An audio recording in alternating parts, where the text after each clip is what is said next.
હું છું હિમાંશી દેસાઈ. સરસ્વતી સૂર્ય ન્યૂઝમાં આપનું હાર્દિક સ્વાગત છે.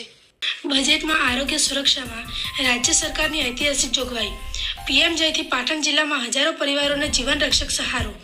બજેટમાં પીએમજય માટે રૂપિયા 3,472 કરોડની જોગવાઈ.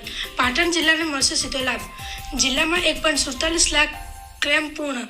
રૂપિયા 3.53 અજબથી વધુની કેશલેસ સારવાર. વધુ લાભાર્થીઓ સુધી યોજનાનો વ્યાપ વધારવા માટે આરોગ્ય વિભાગ પ્રતિબદ્ધ. જિલ્લા આરોગ્ય અધિકારી ડોક્ટર વિષ્ણુભાઈ પટેલ. રાજ્ય સરકાર દ્વારા વર્ષ 2026-27ના બજેટમાં આરોગ્ય અને પરિવાર કલ્યાણ વિભાગ માટે રૂપિયા 25,403 કરોડની વિશાળ જોગવાઈ કરવામાં આવી છે, જે સ્વસ્થ રાજ્ય સુરક્ષિત નાગરિકના સંકલ્પને વધુ મજબૂત બનાવે છે. નાગરિકોને આરોગ્ય સુરક્ષા પ્રાપ્ત થાય તે માટે પ્રધાનમંત્રી જન આરોગ્ય યોજના અંતર્ગત રૂપિયા 3,472 કરોડની જોગવાઈ કરવામાં આવી છે.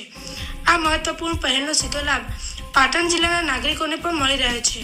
પાટણ જિલ્લામાં વર્ષ 2018થી પીએમજય યોજના સફળતાપૂર્વક અમલમાં છે અને ગરીબ તથા મધ્યમ વર્ગના પરિવારો માટે આરોગ્ય ક્ષેત્રે મજબૂત સુરક્ષા કવચ સાબિત થઈ રહી છે.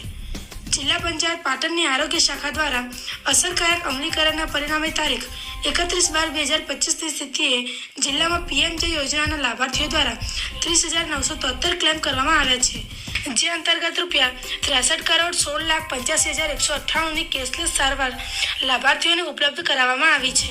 વર્ષ 2018થી અત્યાર સુધીમાં કુલ 8,20,494 કાર્ડ ઇસ્યુ કરવામાં આવ્યા છે.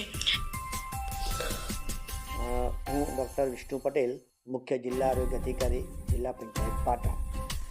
માનનીય પ્રધાનમંત્રી શ્રી દ્વારા પ્રધાનમંત્રી જન આરોગ્ય યોજના અંતર્ગત જે કામગીરી 2018થી ચાલી રહી છે તેના ભાગરૂપે આરોગ્ય શાખા, જિલ્લા પંચાયત પાટણ દ્વારા વિવિધ પ્રકારની કામગીરી કરવામાં આવી છે.